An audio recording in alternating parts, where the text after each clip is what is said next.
Bienvenue dans C'est tout un art, le podcast porté par la Fédération des marchands de biens. Ici, on donne la parole à ceux qui font bouger l'immobilier. Marchands de biens, agents, architectes, notaires. Des profils différents, des visions variées, mais le même objectif, valoriser le patrimoine. Aujourd'hui, un duel. Des fois de terrain, parfois d'ego. Aujourd'hui, je suis avec Soufiane et Benjamin. Je vous laisse vous présenter, Soufiane. Salut, salut Ben. Sofiane, du coup, président d'Habiter ou Investir, structure qui fait de l'accompagnement et du conseil en investissement immobilier depuis 2019. Ok. Sur Lyon principalement ou... Lyon principalement, Grand Lyon, Pays de Gex, un peu French Riviera et un peu d'Île-de-France aussi. Ok. Ah, donc tu navigues quand même pas mal Un sur, peu, ouais. sur la France. Ça navigue, hein? Un peu. Ouais, pas mal. Mais toujours dans des secteurs patrimoniaux en revanche. Ah oui? Ouais. D'accord. Que du prime. Ok. Ouais. Excellent. Benjamin Rivière, du coup, moi, marchand de biens et spécialiste en rénovation de travaux, donc sur le secteur de l'Hérault et le Gard, principalement. On vadrouille aussi, on navigue aussi, mais voilà, on essaye de rester dans cette zone-là. C'est un secteur où je suis pas pour le coup là. Ah, Je si connais t'es pas trop. lyonnais, ouais, Ouais. c'est moi, Montpellierin, ça Ouais. y est, maintenant, ça fait 10 ans, je le connais par Je cœur. connais bien. Ok. Ouais. Donc deux secteurs différents, deux activités différentes. Oui. L'un est agent immobilier, Oui. le deuxième est marchand de biens. Oui. Amis ou ennemis? Ami à 200%. Sûr, ça va ensemble. Amis à 200%, les deux, vous Bien êtes sûr. catégoriques sur ce Évidemment, côté-là. on se nourrit l'un l'autre. On travaille ensemble. Alors, quand la relation est bonne, hein, quand il y a une question d'honnêteté, une question de transmission de l'information, les intérêts sont convergents. Et en plus, une fois qu'on a un marchand avec qui on a une relation de confiance, on s'apporte du business en permanence. Donc, on n'a même plus besoin de prospecter.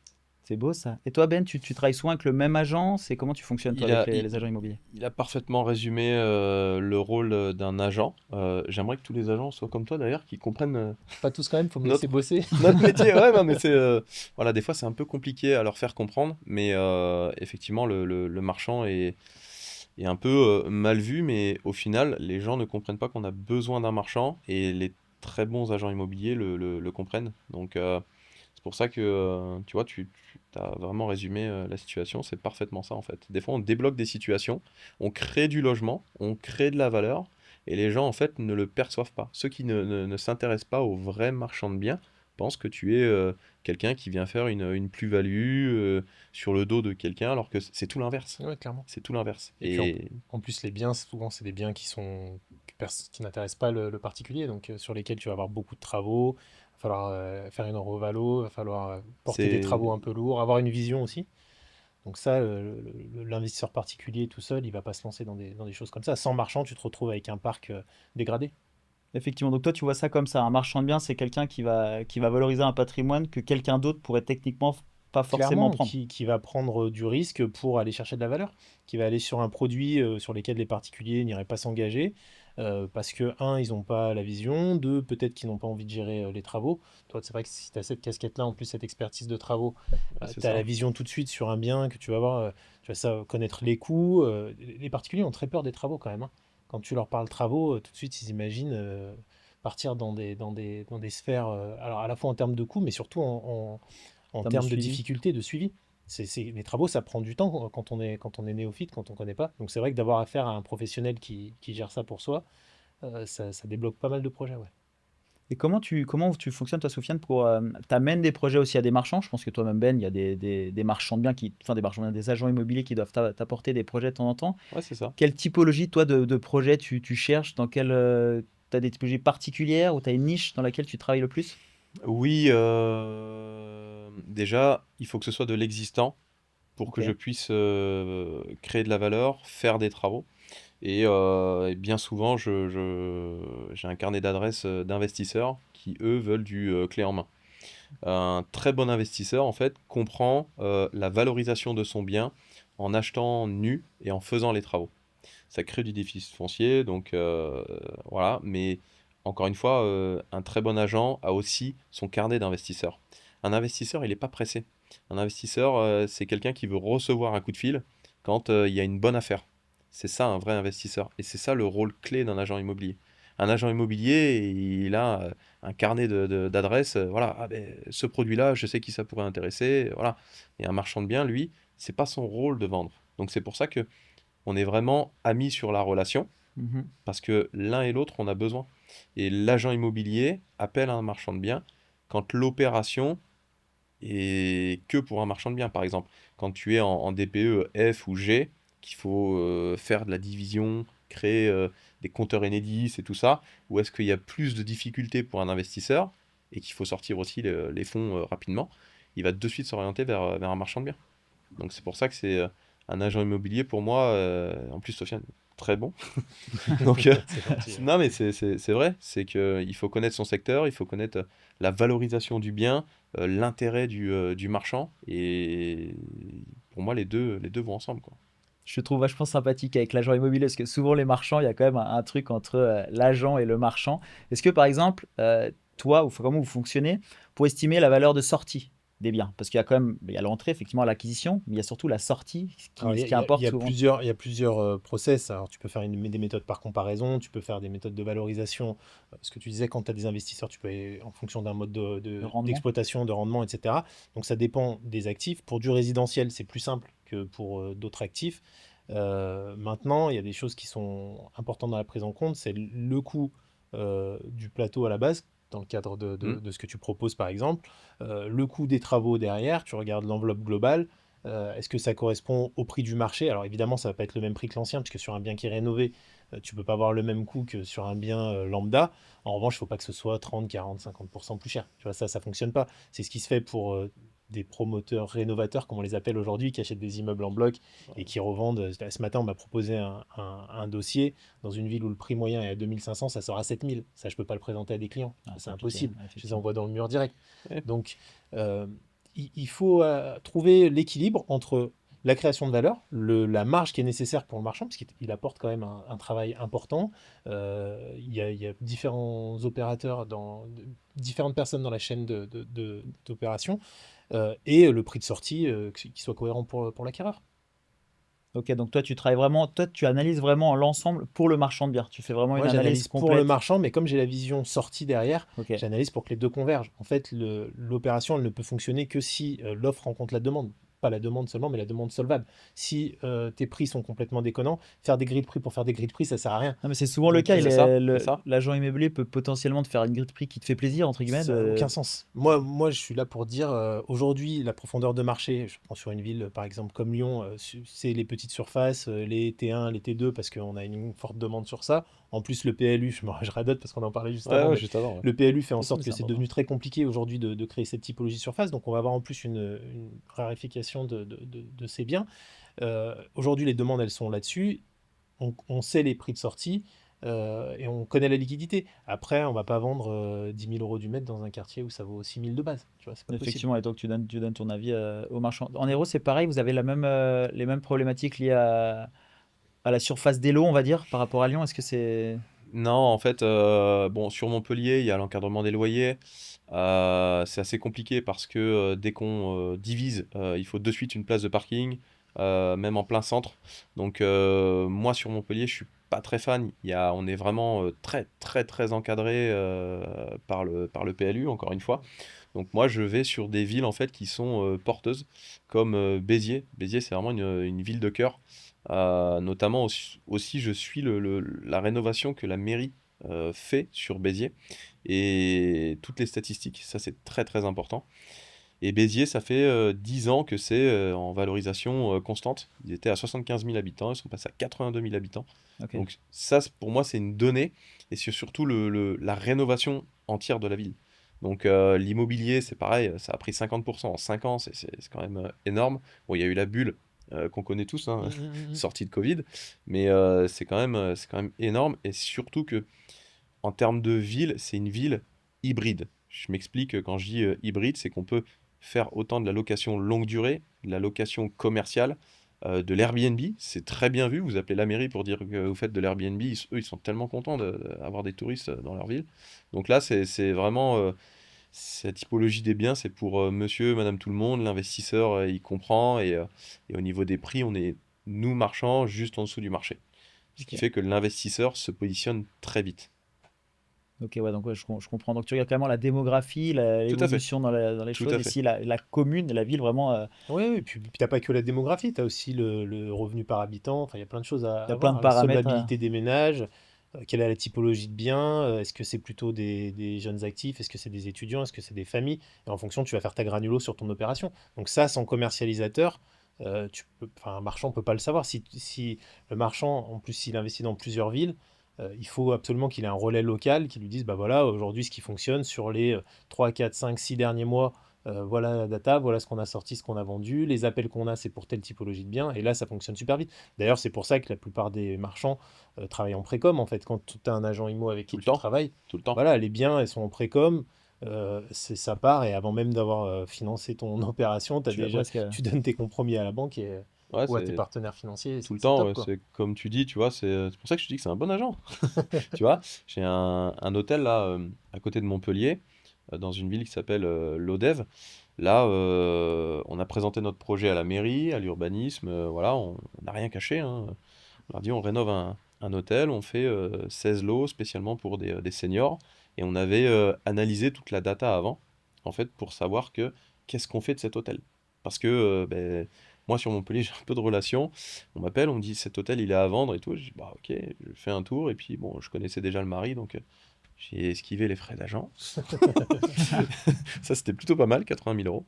Et c'est vrai que derrière, tu te dis, mais qu'est-ce que j'en fais en fait? Si je fais de l'habitation, ben, on était un peu perdant. Si tu fais autre chose qui n'a pas sens, ben, là, tu te plantes totalement. Donc, le marché s'est porté sur de la résidence senior. Et là, oui, tout le monde dit oui. Ouais, clairement. Donc là, tu fais toute ta précom, et puis oui, c'est la chasse aux œufs, quoi. C'est tac, tac, tac, tac, tac, et puis ça s'empile, quoi. Donc effectivement, je suis totalement d'accord avec ça et raccord. Je vais rebondir sur ce que tu as dit par rapport aux frais d'agence, parce que je trouve que c'est souvent un peu ce regard qu'on a de l'agent immobilier. On a l'impression qu'il ouvre les portes et toi, en gros, tu prends tout le risque. Oui. Et là, je pense que c'est ça. Souvent, on voit des commissions qui peuvent être très, très grandes et à la fois, c'est normal. Ça fait partie de la chaîne de valeur de l'immobilier. Comment tu te positionnes, toi, par rapport Alors écoute, à. moi, c'est un sujet qu'on n'aborde jamais pour moi. On négocie jamais mes zonos. Je pense que les honoraires, c'est une question de valeur perçue. C'est sûr que s'il a déjà l'info d'un truc qui est à vendre, que la personne qui a le mandat a un mandat simple, c'est-à-dire qu'il n'a pas été capable de vendre un mandat exclu en plus, puisque tu as pu passer en direct, et ne va rien lui apporter d'autre que la signature en finale, bon, non tact. Moi, j'apporte un vrai service. Les marchands avec qui je travaille, et les professionnels du patrimoine, hein, d'ailleurs, parce que je travaille avec des family office, des foncières, des fonds d'investissement, quand elles me soumettent un dossier, je l'analyse et ce qu'il en ressort, c'est plutôt pertinent. Donc le mythe de on ouvre des portes, on ferme des portes, c'est assez rigolo. Et d'ailleurs, c'est ce qui est le plus dur dans le métier d'ouvrir les portes, hein. Moi, quand j'ai un sac de clés pour un immeuble de rapport, des fois, je passe une demi-heure à ouvrir une porte. Ouais. Donc c'est ce qui est le plus compliqué. Non, blague à part, il y a quand même beaucoup, beaucoup de travail. En plus, on est rémunéré au succès, hein, faut pas l'oublier. Donc C'est même vrai. celui qui paye la commission paye aussi pour tous ceux qui ont fait travailler l'agent pour rien, hein, Ouais, c'est faut vrai, le ouais. savoir aujourd'hui. Donc bon, c'est comme ça, mais non, les zonos, c'est une question de valeur perçue. Ouais, Clairement, non, je moi, on me pense que tu as. négocie jamais mes zonos, mes partenaires sont contents, mais ils me font des boosts parfois, donc c'est Même le plutôt petit cool. 1000 euros final pour que le client il Non. acquiesce, souvent, ils sont sur. Non, peut-être pas les investisseurs ou choses comme ça, mais le Non, particulier, des fois, va alors pour aller. le coup, moi j'ai des clients, moi j'ai beaucoup de retransformations. J'ai beaucoup de clients qui m'achètent un bien, un deuxième, un troisième, un quatrième. Donc après, évidemment, je suis plus souple sur certains trucs. Ah oui, t'as J'aime du pas trop. return constamment. Ouais, Ok, j'ai beaucoup de return. ok. J'aime pas trop baisser mes zonos. En revanche, j'aime bien apporter un service Supplémentaire. supplémentaire. C'est-à-dire que je fais n'importe quoi. Si on est sur un bien qui est destiné à la location, je vais leur faire un bout d'ameublement, je vais leur faire une Hmm, déco un peu sympa. hmm, Tu as eu un exemple tout con, on a livré deux studios il y a pas longtemps là, avec des petits extérieurs, donc pompe à chaleur climatisée. On a rajouté des déco clim qui n'étaient pas prévus. On Ouais, a tu mets des récupéré des petits. petits abris de Ah ok, jardin, ouais. Ouais. etc. Ça fait le petit truc en plus, tu vois, mais plutôt que de baisser les zonos. En fait, quand tu baisses tes zonos, c'est que t'es pas sûr de la prestation que tu vas amener. Ok, Voilà, ouais, je comprends. c'est ce que je trouve. Déco-clim, c'est cher ça en plus, hein. C'est 500 balles la pièce, hein, Non, le petit 300, truc là. 300, ouais, Ah, 299. c'était une petite Ouais, clim alors. 299. Ouais, c'est un studio, hein. D'accord. Ah oui, Ouais, c'est d'accord, un ok, studio, ouais. c'est un Ouais, studio. ouais. Le plus dans le montant, je pense que c'est le geste Non, mais c'est le geste, c'est le t'arrives, geste qui est beau et la l'extérieur, manière. Et je pense que c'est des bons. Il y a ouais, peu d'agents finalement c'est très. qui fonctionnent Ah, comme c'est ça vrai. Après, tu sur les fidélises, choses. c'est comme ça que tu fidélises tes clients. Ouais, c'est vrai. Ouais, t'as entièrement raison. On voit que le métier de marchand de biens est en plein essor. Quelle est un peu votre vision? Enfin, on voit qu'il y a de plus en plus d'acteurs. Déjà, pourquoi vous pensez qu'il y a plus d'acteurs? et comment vous voyez les choses de votre point de vue. Alors, Le tien marchand de biens et toi, moi, celui d'agent. j'aime bien les statistiques. C'est ce qui fait le monde actuel. On en parlait tout à l'heure. En 2000, il y avait 7000 marchands de biens référencés. Aujourd'hui, on est plus de 26 000. Mais par contre, il y a aussi beaucoup de gens qui font des résidences principales déguisées et qui s'octroient le Graal de marchand de biens. On ne peut pas concurrencer ces gens-là parce que nous, derrière, c'est un vrai métier. Déjà, c'est une vraie société avec des vrais TVA sur marge, avec la vraie imposition sur société. Donc voilà, ça, c'est un vrai marchand de biens pour moi. C'est pas tu revends une RP et tu deviens marchand de biens. Ouais, après, moi, je pense qu'il y a un phénomène aussi qui est lié à la hausse des taux. C'est-à-dire qu'il y a eu les taux faibles pendant très longtemps. Donc, tous Ouais. les influx IMO te disaient faut acheter, faut se financer à 110%, faut aller 25 ans. Ce que je combattais, hein, moi, déjà, j'ai jamais compris le principe du 110%. Parce que si t'es pas capable de montrer que tu amènes à minima 8% pour un Des projet. taux anormaux. Ouais, non, mais voilà, ça Sur fonctionne du pas. locatif long terme, tu veux dire? Ouais, sur du locatif, j'arrive pas à comprendre le truc. Mais demain, tu dois revendre, t'achètes à 110%, demain, tu dois revendre ta valeur vénale du bien est inférieure à ton CRD, tu fais comment? T'es Ouais. pendu. Donc, gros Ouais. souci. Bon, peu importe. Donc, il y avait cette mode un peu de taux bas, tout le monde peut avoir un peu de cash flow, c'est facile, on achète. Donc, tous les influx sont allés dedans. Je te fais de l'invest locatif. Les taux remontent, perte de pouvoir d'achat pour beaucoup de monde, hein, voilà. Les plus petits salaires peuvent difficilement emprunter. Les primo-investisseurs ne peuvent plus le faire parce qu'il faut de l'apport. Mm. Maintenant, les banques demandent de l'apport plus conséquent.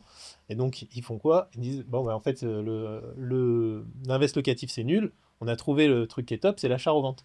Donc, effectivement, ce que tu dis, Mm. ça existe. Il y en a qui ont dit, bon, bah, achat-revente, ouais, les premières, tu peux les faire en nom propre, achète une RP, après, c'est ta femme qui achète une RP, vous faites Au des final, trucs c'était comme ça. simple parce que la RP, en fait, les chiffres sont montés. Enfin, du coup, la valeur de leur bien est Ouais. montée non pas par le talent ou la Non, valeur ajoutée, c'est que le c'est le marché, marché. Mais aujourd'hui, faire ça, tous ceux qui ont acheté il y a moins de 2-3 ans, c'est plus complexe. c'est plus compliqué. Donc déjà, tu as cet aspect-là un peu marketing. Ouais. D'ailleurs, encore, moi, chaque fois, en plus, sur Insta, à chaque fois, l'algo aime bien me les montrer, ceux-là. Donc Ouais. voilà, donc tu as cette partie-là. Après, en effet, marchand, c'est un vrai métier. Moi, je serais curieux de voir, le nombre de marchands enregistrés et le nombre d'opérations de ces marchands, le chiffre qui est déclaré réellement. Parce que Mm. ça, c'est encore autre chose. Quelque chose que j'appelle les marchands boulangers. Moi, c'est un peu comme les agents IMO boulangers. Il y a une stat qui est sortie, toi qui aimes les stats, sur les mandataires IMO. Alors, j'ai rien contre les mandataires, agents IMO, mandataires, c'est pareil pour moi. Ils font 3 ventes par an dans l'immobilier. Tu vois, 3 ventes, comment Quand tu tu fais peux... de l'ultraluxe, ça va. Ouais, mais c'est pas... Quand Non, tu mais es sur la mandataire. moyenne, je pense que ça reste complexe. C'est très, très Tu peux faible. pas Quand tirer tu un fais 3 salaire, ventes, quoi. et puis déjà, tu peux pas tirer un salaire, mais quelle expertise tu peux avoir quand tu fais Ouais. 3 ventes? C'est moins de... Tu vas plus de fois en vacances que tu bosses en réalité. Donc c'est très, très compliqué. Et je pense que le métier de marchand de biens, c'est un métier qui est très technique. Quand tu fais une opération dans l'année ou une tous les 2-3 ans qui est un petit flip parce que tu as acheté un studio ou parce que ton voisin t'a dit qu'il y avait un garage à vendre dans la résidence que tu vas transformer, C'est ça. etc. Tu fais forcément des erreurs et déjà pour en vivre c'est compliqué et t'as pas la technicité, t'as pas l'expertise. Ça a tellement circulé sur les réseaux sociaux que c'est monté directement au gouvernement, hein. Ils se sont Ouais, dit, mais clairement. attends, mais faut taxer ces gens-là, faut arrêter ça, quoi, tu vois. Clairement. Ils se sont dit, faut arrêter l'hémorragie, quoi. Bah, Donc, ça a failli passer au dernier ouais, c'est ça. budget, la taxation de la résidence principale en deçà de 5 ans. Donc c'est quelque chose qui peut arriver, hein. De toute façon, aujourd'hui, les finances publiques sont pas au beau fixe, hein. Il y a de Donc grandes ça peut choses qui la fassent arriver, passer, ouais. ça peut arriver à un moment ou à un autre. Bon, après, il y avait quand même pas mal d'exceptions possibles. Si tu revendais C'était pour comme le acheter ta Covid. RP, Si tu pouvais, sors t'avais- chercher des carottes, voilà, ça passe. Si ça- t'es malade, ça- si ta mère. c'est ça. Donc il y avait des exceptions possibles. Bon, après, si ça peut éliminer, entre guillemets, ceux qui parasitent l'activité, parce que le problème des agents IMO comme des marchands, c'est la réputation, elle n'est pas bonne parce que tu as plein de gens qui font ça un peu. Moi, j'appelle ça les agents IMO ou les marchands boulangers. C'est-à-dire qu'ils sont boulangers la semaine et le soir, ils sont marchands ou le week-end parce qu'ils ont 2-3 potes et qu'ils leur ont donné un Non, truc ça à marche pas. retaper, tu vois. C'est pas possible. Si, mais paradoxalement, moi j'en vois aussi qui pourraient faire une ou deux opérations. Ils ont quand même un métier derrière où ils font un métier salarié, on va dire, Ouais. et qui veulent avoir des compléments et qui vont se former justement pour faire correctement leurs OP et pas forcément en faire un métier où tu dois faire vivre ta famille toute l'année avec ça, Ouais. mais que ça peut être Un le side petit business. plus aussi. Tu Ouais, crois que ça toi en peut être- side business, vu les charges que ça représente, vu Je sais pas, la veille législative, technique, toutes ces choses-là? je pense qu'en se formant, tu peux quand même monter en compétence sur certains dossiers. Après, c'est sûr que tu pars pas sur un hôtel comme tu l'avais Ouais. dit, mais on Oui, voit c'est de plus sûr. en plus de gens, je pense, qui pourraient se diriger sur ça. Et c'est Mais surtout que, effectivement, tu as... Erwan, là-dessus, je te coupe sur la formation, mais en fait, tu achètes l'expérience et les emmerdes et les conneries de quelqu'un. Et pour moi, ça n'a pas de valeur. que tu sois à C'est 5 d'accord. 000, 10 000, 15 000, 20 000, ça n'a pas de valeur. Ça n'a pas de valeur. Acheter l'expérience de quelqu'un, c'est quand même exceptionnel. C'est dans n'importe quel métier, c'est tu franchis un pont qui n'est pas construit, en un claquement de doigts, tu franchis un pont qui est construit. Pour moi, ça n'a pas de valeur. Si, ça a une valeur Si, énorme, un ça a une valeur. mentor. Ça a une valeur Oui, énorme. C'est alors comme tu un peux mentor. avoir Il y a un le rapport mentor. mentor. Moi, je crois plus à l'accompagnement qu'à la formation. C'est-à-dire, il n'y a pas une opération ou une vente qui est pareille, qui est identique à l'autre. Effectivement. Donc, avoir quelqu'un qui fait du conseil, qui t'accompagne sur une opération, qui va lire des PLU, qui va t'expliquer comment structurer, toutes ces choses-là, ça a du sens. En revanche, avoir quelqu'un qui t'envoie un PDF, peu importe le nombre de pages qu'il fait, en te disant On connaît demain ça. t'es marchand, voilà, non mais voilà, Ouais. ça fonctionne pas, même si tu le payes 20 000 balles ton PDF. Tu vois, Tu n'arriveras jamais à avoir t'envoies la... les gens dans le mur et malheureusement, les réseaux font que on a ce sentiment de facilité. Et c'est un peu ce que tu disais tout à l'heure sur le fait d'ouvrir les portes.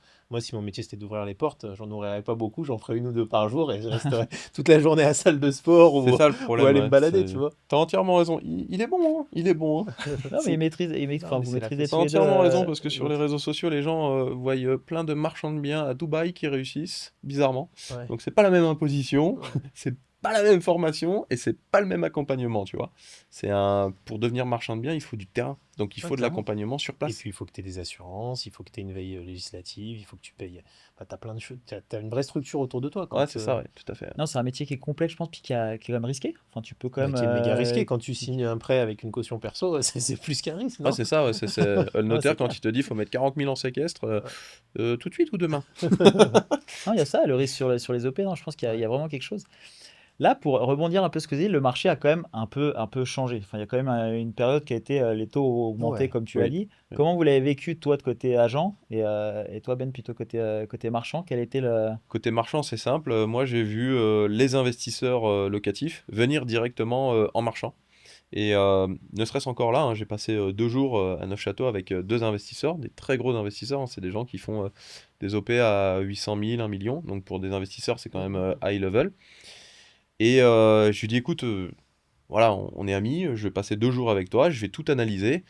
Le gars, il me dit, mais heureusement que tu es là parce que j'étais à 2 doigts de chialer, quoi. Je dis, mais oui, parce qu'en fait, sur cet immeuble-là, il faut faire ça, sur cette maison-là, il faut faire ça, tu fais comme ça, tu fais ta plus-value, ça, tu fais tes travaux. L'autre immeuble là-bas, bon, dans la ville, ils ont besoin d'Airbnb, donc tu fais ça, tu t'embêtes pas avec ça. J'ai tout analysé de A à Z. Mais moi, je l'ai pris comme un marchand. Et c'est là qu'il m'a dit, mais en fait, c'est un vrai métier, marchand. Moi, je pensais que t'achetais comme ça, et puis tu calculais un peu. Je dis, mais non, tu peux Ouais, pas. parce qu'en marché haussier, ils avaient l'habitude d'acheter un truc, t'attends et ça monte. Ouais, mais c'est ça, il y en a plein, Ouais, l'ARP, c'est tout c'est simple, c'est tout l'image simple. même. Ouais, Non, c'est j'ai ça. changé la terrasse et ma Ouais. maison a pris 30 points. Et Ouais. les gars, Ouais, c'est ça vaut ouais, ça. et les gars, c'est 2 Parisiens qui ont quand même des très beaux métiers et qui ont de quoi investir et poser. Encore s'ils ont l'intelligence de s'entourer de pros, c'est cool. Ouais, c'est ça. Et c'est pour ça que je suis monté 2 jours et il fallait ces 2 jours. Ouais, 2 jours de canicule en plus sous 40 degrés. Les gars, ils faisaient comme ça. En plus, j'étais avec un Italien, je te raconte pas. Alors là, c'était rigolo. Mais les gars, en fait, ils ont reconnu, tu vois. Ils étaient plus vieux que moi. Hein. Ouais. Tu vois, le truc, Si, après ton expertise sur ces dossiers-là. mais elle était ultra importante. Mhm. Elle était ultra importante. Les gars, ça fait 2 ans qu'ils ont acheté. Ils ont un différé de 24 mois qui arrive à son terme. Donc, il va falloir qu'ils renégocient encore 12 mois pour les travaux parce qu'ils n'ont toujours pas fait les travaux. Je vais pas me lancer de fleurs, hein, tu vois. Mais si je prends le téléphone, tu vois, WhatsApp, merci Ben. Je dis, mais les gars, c'est bon, je suis tranquille. Ouais. Mais l'OP, il fallait l'analyser comme un marchand. Parce que si tu l'analyses en locatif, t'es dans les choux. Ouais, ça fonctionne T'es pas. trop cher en travaux, sur ce qu'ils voulaient faire, t'y étais pas. Les artisans qu'ils avaient sur place, mais Donc toi, c'est tu trop dirais cher. pour ce genre de choses, on va dire, c'est là, faut venir en amont. Enfin, faut vraiment clairement, ouais. traiter en amont toutes ces choses-là, parce que là, s'ils étaient titrés, je pense que c'était complexe. Ouais. Mais pour revenir sur le thème, c'était de dire, est-ce que comment toi, tu as géré la hausse des taux? Tu as plus stocké de biens, tu as arrêté de vendre, tu t'es dit... J'ai opéré plus vite. Toi, tu allais plus vite sur tes OP pendant cette phase de... J'ai opéré plus vite parce que c'est très simple, c'est mathématique. Les investisseurs qui ont pu emprunter, c'est-à-dire qu'ils ne peuvent plus emprunter à des taux de 3,80, en fait, ils vont se porter vers le marchand. Soit ils s'arrêtent, soit ils se disent bah, je fais du marchand puisque tout le monde fait une marge. Sauf que la vraie marge, on la connaît, hein, la TVA sur marge, l'impôt sur les sociétés, voilà, j'en ai parlé. Et donc, en fait, ces gens-là, ils arrivent sur le marché, ils n'y connaissent pas grand-chose, ils prennent pas d'accompagnement, ils ne se forment pas, ou du moins, ils prennent pas le temps de se former, alors que c'est ultra risqué. Donc du coup, moi, je vais hyper vite. Je prends l'exemple d'un immeuble là que j'ai acheté 42 000 euros. Je vais pas tout dire mon procédé, comment j'ai fait. Euh, la vente se faisait au bas de la porte, donc on visite et c'est l'immobilier notarial qui fait ça. Moi, j'ai fait mon prix direct devant tout le monde. Je suis arrivé, je suis redescendu le dernier. J'ai dit voilà, moi je vous propose tant. Cash, comptant, tout de suite, maintenant. Tac. T'en as 10 qui se sont retournés et 2 qui se sont pas retournés. Je savais que c'était des professionnels les deux et les autres, c'était des investisseurs locatifs. Mais il faut aller vite. Pour moi, il faut aller plus vite aujourd'hui. Parce que t'as pas le temps. De toute façon, t'as pas le choix, ne serait-ce que pour les frais filles. Quand t'as un Ouais. Euribor qui était à 1 et qu'il passe à 4 ou 5 et que Ah t'as oui. 2 plus Euribor, la balance, ça va très vite. D'ailleurs, alors moi, j'ai vu l'inverse aussi. J'ai vu des marchands qui avaient des opérations, qui avaient stocké des opérations, alors pour le coup, qui étaient titrées Ok. et qui les ont consolidées long terme. J'ai même vu des marchands qui avaient vidé des immeubles pour faire des travaux, donc gérer les évictions. Et comme les prix de sortie fonctionnaient plus, du fait de baisse Ils dans ont gardé certains long terme. endroits, ils ont remis des locataires dedans. Donc ça fait partie des Ah projets. ouais. Et j'ai vu des projets qui devaient sortir, qui ne sont pas sortis aussi, hein. Donc ça c'est une réalité aussi sur certaines zones Du coup, géographiques. ils ont acheté en marchand ou en société? Ils ont Bah, revendu à leur du coup, société parce que tu dois repayer des frais en fait, de. tu consolides long terme, tu te le revends sur ta foncière, Donc Ouais, tu c'est dois ça. repayer des frais sur Ouais. des frais notariés sur, Mm, sur mm. ça pour partir long terme ou ils gardent peut-être 5 Ouais, ans? Non, non, même non, pas, ils non, se non, disent pas, tu ils sont regardes partis sur pas, tu te le vraiment. revends et tu pars long terme. La marge, elle devait être vraiment pas belle hein, pour qu'ils gardent. Ah, Et ça dépend. Tu sais, nous, il y a eu quand même plusieurs choses. Tu as la hausse des taux, tu as le changement de PLU, tu as plein de choses Oui, oui, à Lyon, oui, qu'on c'est vrai fait que. que Non, mais il y en a plein. ceux Enfin, qui ont là, moi, j'ai traîné. vu des gens vendre des biens à perte parce qu'ils en avaient Ouais, beaucoup, ouais. mais parce qu'à un moment donné, il faut liquider, Moi, j'ai même vu récupérer. des fonds, moi, des fonds assez connus, qui misaient sur cette stratégie justement de ça prend 5, 6, 7% par an, on garde 5 ans, on revend à 5 ans. Tu vois, c'était vraiment leur process. Ouais.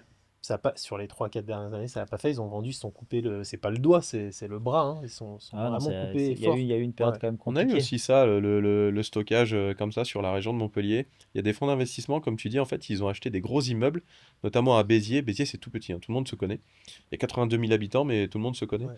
Ils ont acheté 2 immeubles en centre-ville, 1 million d'euros. En fait, ils les ont stockés, ils ont rien fait dedans, mais rien, même pas changé un trousseau de serrure. Enfin, c'est incroyable. Et là, aujourd'hui, ils veulent le revendre 3 millions. Bah, nous, on a un fonds lyonnais qui s'était spécialisé là-dedans. Et ça a très bien marché pendant 15 ans, Dans la haute hausse. pendant la hausse. Donc, ils achetaient des super actifs, mais des actifs assez costauds, hein, 6 millions, 7 millions, 10 millions, enfin, des gros actifs. Stockage. Ah ouais, ouais. Et ils avaient un fonds. Bah, espérons qu'ils ont regardé pas mal de trésors. Écoute, je sais pas ce qu'ils disent alors aux Ça, c'est souscripteurs, aux spéculatif, gens quoi. qui... T'imagines Bah, la c'est que taxe de la foncière et tout. spéculation de toute façon, parce que quand tu vas pas chercher la valeur par des travaux, par des autorisations administratives, c'est que de la spéculation. Et donc quand le marché s'arrête, qu'il faut descendre du manège, à mon avis, ça fait Ça doit assez être, mal, je pense. la chute doit être. Ah, c'est ça. Ouais. Ah, c'est ça. Et c'est costaud quand même, hein. Si tu stockes 1 million, déjà c'est tendu. Ouais. Tu stockes 6 millions, la taxe foncière. Bah, tout est Surtout sur multiplié les par le immeubles nombre, vides. Ouais. tout va être multiplié. Ouais. Comment vous sentez un peu le marché, l'avenir, la boule de cristal là? Moi, je suis hyper optimiste. Déjà, si on prend la phase année scolaire, hein, parce que là on arrive à la fin de l'année scolaire, on va dire 2024-2025, Ouais. c'est un bien meilleur cru que l'année d'avant. On était dans une période très attentiste quand il y a eu la hausse des taux, hausse brutale des taux.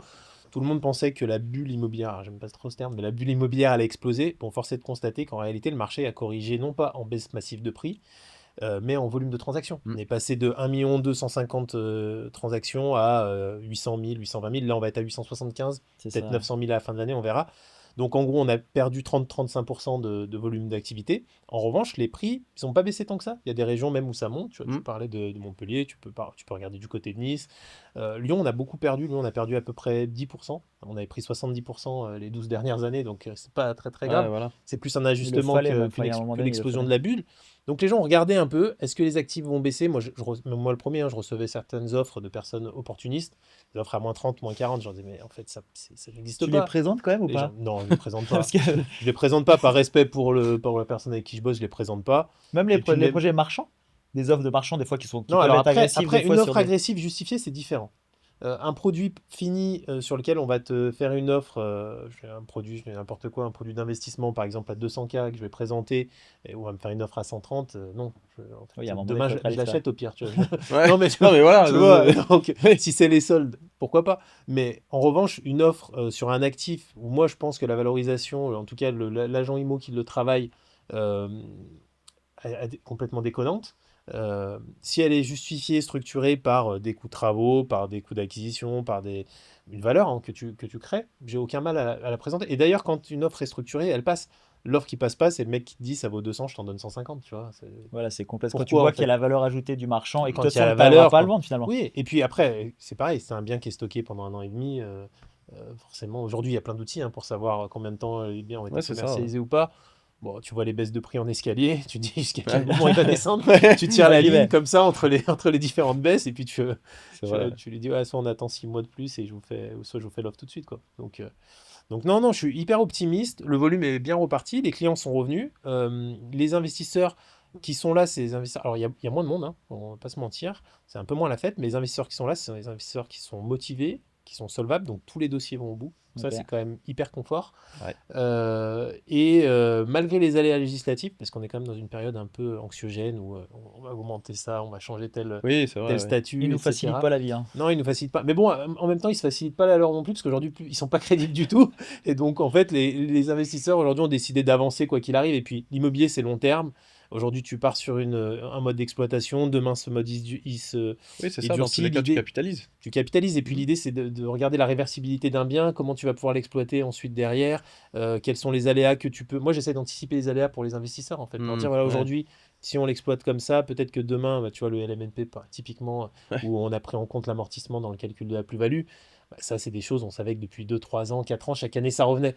Donc, on l'anticipait. Et aujourd'hui, ça mène à quoi? Ça mène à des durées de détention plus longues. Mhm. Sauf que en réalité, tu n'as pas de fisca pendant les années d'exploitation. Donc, c'est pas si grave au final. Donc toi, tu es plus que positif. Ouais. Ben, Moi, c'est pour le métier de marchand, en fait, je suis plus que positif parce que tu as moins d'investisseurs locatifs. Donc c'est mathématique, hein, tu as des taux entre 3,20 là au meilleur jusqu'à 3,80. Donc c'est assez mathématique. Et il y a une grosse problématique aussi que tu dois connaître, tu vois, tu es à Lyon et tu le disais, c'est qu'en fait les mairies bouclent tout. Et elles comprennent pas le métier de marchand. Tu vois ce que je veux te dire? Alors nous, c'est un peu différent à Lyon parce qu'elles ont fait une association avec plusieurs marchands. C'est-à-dire qu'en fait, au début, elles se fightaient, la mairie, elle disait, voilà, nous, aujourd'hui, on préempte tous les immeubles. Moi, j'ai vendu 3 immeubles, enfin, j'ai vendu plus de 3 immeubles, mais les 3 immeubles que j'ai vendus se sont fait préempter. Ah, mais tu as Donc, besoin du marchand pour créer du oui, logement. mais du coup, ils sont allés voir les marchands en disant, voilà, plutôt qu'on vous prenne les immeubles à chaque fois, quand vous avez un dossier, vous venez nous voir, on regarde comment le monter ensemble. Vous prenez une partie, je fais n'importe quoi, sur un immeuble, par exemple, où il va y avoir 30 lots, 40 lots. Vous gérez 30 lots et vous nous en confiez 10. Et nous, on va gérer ces 10-là via notre foncière. Et après, eux, ils les travaillent avec un bailleur social, avec un foyer pour donc le femmes marchand battues, porte un peu le Ah oui, donc projet il et eux préempte récupèrent 25%. avec une crèche, avec... Ok. Ça dépend, en fait. Et donc, Ça, ils c'est ont fait... intelligent. C'est hyper intelligent. C'est hyper intelligent, intelligent. ça. Donc, en fait, au départ, ils sont allés un peu une grande baffe dans la gueule. Ouais. Et après, C'est qui le négociation, patron? quoi. Tu vois, c'est qui le patron? Et après, négociation. Bon, après aussi, la grande baffe, ça dure un moment parce qu'une fois que tu achètes des immeubles, tu sais, nous, Ouais. les immeubles, c'est cher. C'est Bah oui, c'est ça. entre 3, 4, 5, 10, 15 millions. Donc, tu peux pas en préempter toutes les semaines non plus, tu Du vois. coup, c'est eux qui sont stockés. Donc, non, en revanche, mais tu vois, moi, les 3 projets qui m'ont préempté, il y en a un, ils ont fait une crèche. Un, ils ont fait un foyer pour femmes battues, donc plutôt cool. Ok. Et un, ils en ont rien fait encore parce qu'il était plein en fait. Ok. Donc ils n'ont pas géré les évictions, ils font petit à petit, quand les gens partent, ils rénovent, etc. Ah, donc toi, tu as la contrainte des logements sociaux sur Lyon, quoi. C'est ça Ouais, un peu. ouais, bah même dans le cadre de division même d'appartements, bah, par exemple ici dans le Ouais. quartier où on est, si tu crées plus de 4 Et lots, enfin si tu ils divises en plus t'imposent de de le 4, créer, ça, ou c'est eux qui le créent? non, c'est toi qui dois le faire. Donc c'est-à-dire que tu as un coût de revient qui est imposé. T'as un coût de revient sur un lot qui est imposé, ouais. Ouais, c'est pour ça qu'il n'y a plus d'opérations Non, de mais même le division prix dans de vente, parce que l'arrondissement. du coup, ça, tout Oui, oui, est. bien sûr. Bah, c'est surtout, mais parce qu'autrement, il faudrait le répercuter comme dans le neuf sur les autres, sauf que c'est pas possible Ah, sur mais une c'est trop division. chaud, c'est-à-dire que la marge du marchand, elle est... Bah, il n'y a plus. Bah, c'est difficile. Mais par Ouais. contre, là où je trouve ça beau, c'est que souvent on dit l'État bloque les choses, ça avance pas. Et c'est la première fois que j'entends que vraiment une mairie. Non, ils sont proactifs pour le coup. ils La sont mairie, proactifs et vont dans ils le sont bon sens. proactifs. Ils ont fait beaucoup de rencontres avec des opérateurs connus, lyonnais assez bons. Ils ont réussi à mettre en place des choses, donc c'est cool. Notamment, il y a un promoteur qui était spécialisé dans les petites surfaces. Ils sont allés le voir, ils font du BRS avec lui, réhabilitent des grands ensembles. Là, ils ont sorti une opération avec 200 logements, donc plutôt cool. Ouais, donc il faut Non, aller non. discuter avec les mairies. Il faut aller finalement, discuter. il faut Aujourd'hui, de toute façon, tu discuter. es Toujours. obligé de discuter. C'est la base. Tes autorisations administratives, elles déterminent ton par- projet. Donc, si tu rentres en guerre, ça ne le fait pas. Ouais, c'est ça. Et moi, je pense que le marché, tu vois, pour le marchand, il est totalement ouvert, il va vient se porter parce que le marché du locatif, ça devient tendu. Aujourd'hui, un bien à 200 000 euros que tu avais en 2021, tu avais un truc, t'avais 10, enfin chez nous, à Béziers, tu as 10 logements. Aujourd'hui, tu peux plus l'avoir. Donc le mec à 200 000, limite, il a 2 apparts, tu vois. Ouais. Et toi qui es agent immobilier, ça c'est hyper dur en fait à faire comprendre aux gens qui n'ont rien fait depuis 2021, tu vois. Ouais. Donc pour moi, je dirais pas que je suis optimiste, mais le métier de marchand, il se porte bien et il se portera bien. C'est mathématique. Puis il y a du patrimoine à valoriser, les gens, il y a toujours des Et turnovers, passoire des énergétique choses. quand même, hein. Ah, On a c'est quand même juste. un vrai sujet, hein, là. Ouais, c'est ça. Il y a des C'est ça. Et puis millions de mètres carrés de les biens promoteurs sont à rénover. l'arrêt. Les promoteurs sont à l'arrêt. Ouais. Donc au final, tu as besoin de qui? Des marchands de biens. Il n'y a qu'un marchand de biens qui remet en route Ouais, c'est quelque vrai. chose d'ancien qui est là, ça fait 6 ans que c'est à vendre. Voilà quoi. Tu vois ce que je veux te dire? Ouais, Un clairement. promoteur, il sait pas faire. Tu l'as dit tout à l'heure, il te sort un produit à 6 000 euros qui en vaut 2 000. Ouais, c'est pas possible. Et en plus, il a le culot de te le présenter. Bon, après, c'est sympa, il donnait 9 Vortex d'honoraires. Je suis ok, donc j'en fume mon client, mais je suis riche. Non, mais vas-y, hein, sur un C'est assez malentendu, cool, tu tu vois. sais, hein, ça peut passer. Non, mais Non, oui, mais ouais, c'est la valorisation du patrimoine, pour moi, on s'en rend pas compte, mais ça passe par un marchand de biens. Ouais, clairement. Sur des petites structures, ça dépend de la taille, les choses, mais effectivement, il y a une niche pour le marchand Ouais, je suis en ce d'accord. moment. On voit que les promoteurs, parce qu'on voit comme il y a de plus en plus de promoteurs qui se mettent sur des ensembles qui faisaient que du neuf, qui se mettent Oui, sur mais des pourquoi? ensembles. Parce qu'il n'y a plus de foncier, parce que On voilà. peut plus Parce construire. qu'il n'y a et- plus de Construire, foncier, parce que l'artificialisation des sols, Ouais. enfin, chez nous, je le vois, c'est très problématique. Hein. Et puis la ville de Nîmes, ils l'ont affiché en grand, hein, moins 50% des sols. Ouais. Vite, faut acheter des immeubles. Enfin, voilà. Donc aujourd'hui, Mm. quand tu as un terrain, ben, avant, oui, tu avais une maison avec 1000 mètres carrés. Ben, aujourd'hui, tu vois, si tu as 300 mètres t'es dans le carrés 16. et ta baraque et ta piscine, t'es le roi du pétrole, tu vois. C'est Les gens, effectivement les gens sont contents, tu vois. Et ça, c'est ce que nous, on essaye d'expliquer au quotidien, tu vois. C'est que avant de faire une marge, il faut comprendre le marché, que oui, effectivement, il y a 5 ans, bah oui, effectivement, vous aviez 1000 mètres carrés. Aujourd'hui, on l'a peut-être divisé en 3, votre terrain, et le coût de la rénovation de votre maison, elle coûte plus cher que si on la rase. Enfin, Si, il y a il y c'est a un plein de choses écosystème. à expliquer aux gens, effectivement. On va arriver bientôt à la fin de ce podcast. Déjà. Est-ce qu'il y a un petit mot de la fin, Ben? Un mot de la fin? Un mot de la fin, qu'est-ce que je peux te dire en espérant que les taux baissent, que les investisseurs locatifs soient de plus en plus nombreux, que les mairies... Non, je rigole. Si, mais Il t'as fait raison, sa tu liste au peux. Père Noël. Ouais, c'est ça. Alors, Je fais passer un Ah, on t'a message, pas tu dit vois. qu'il y avait une lampe à frotter, hein. Je fais passer un message. Non, mais j'espère que de plus en plus de personnes vont se former, qu'il y aura de vrais professionnels, qu'on ne soit pas impacté par des gens qui font des offres alors qu'ils n'ont jamais fait de marchands, qui ne sont pas accompagnés, parce que nous, marchands de biens, vraiment, ça nous pèse. Ça nous pèse parce que derrière, c'est compliqué de dire non, mais attendez, nous on fait ça, voilà. Des fois, moi je fais des visites, je suis obligé de venir en équipe, quoi. Non, mais attendez, on est ça, regardez, nous on a un cabis, c'est tout. Enfin, Ouais. voilà, parce que t'en as, ils te font 50 ventes à terme. Voilà. Un agent IMO, il la comprend pas vraiment. Mais j'ai pas compris, comment vous financez, comment vous payez? Mais non, mais je vous explique, vous serez payé dans 15 ans. Ouais. donc Voilà. toi, ce serait plutôt le soleil brille pour tout le monde, mais il faut que les marchands de biens soient accompagnés, formés s'ils veulent faire ce C'est métier, ça, mais il y a des c'est choses à trop faire. dangereux comme métier. Faut pas écouter les trucs sur les réseaux sociaux. Tu vas faire une marge de 50 000 et puis tu vas pas payer Ouais. d'impôts. Non, c'est un vrai métier. Moi, c'est un métier passion. Mais c'est un super métier. Si je veux gagner de l'argent, métier. tu fais de la bourse. Hein, voilà, hein, C'est un super métier. C'est un Mais métier passion, c'est beau. Non, mais c'est un Soufiane, super du coup, métier. toi, le mot de la fin, qu'est-ce que tu dirais? Le mot de la fin, Le mot de la fin. pourvu que ça continue dans cette dynamique optimiste, faut pas écouter tous ceux qui nous disent que c'est pas possible. Moi, j'ai vu tout le monde nous dire c'est la catastrophe, les transactions s'effondrent, etc. Faut pas oublier que avant la période Covid, 900 000 transactions, c'était des belles C'est la années. normale. Donc, il y a de la place pour tout le monde. on aura Maintenant, plus ces chiffres. effectivement, non, mais voilà, il y a eu une conjoncture qui fait que c'était l'euphorie, hein, mais d'ailleurs, c'est pas propre qu'à l'immobilier, c'est pareil dans les voitures de luxe, c'est pareil dans l'horlogerie, dans plein de choses. Les gens ont peut-être le sentiment on a cru que c'était la fin du monde, donc les gens se sont lâchés, ont voulu Ouais. acheter, ont voulu vivre. Ok. Maintenant, il y a de l'activité possible pour tout le monde. En revanche, je te rejoins, c'est la prime à l'excellence. C'est-à-dire que tu n'as pas de place pour les amateurs, selon moi, et le risque est vraiment, vraiment important, autant pour un marchand que pour celui qui veut faire de l'immobilier son métier. Eh ben, écoutez, merci beaucoup, monsieur. Merci Merci à à toi pour toi. l'invitation. C'était un bel échange. Ouais, avec plaisir. Vous venez d'écouter C'est tout un art, le podcast, et à la prochaine fois pour un autre épisode.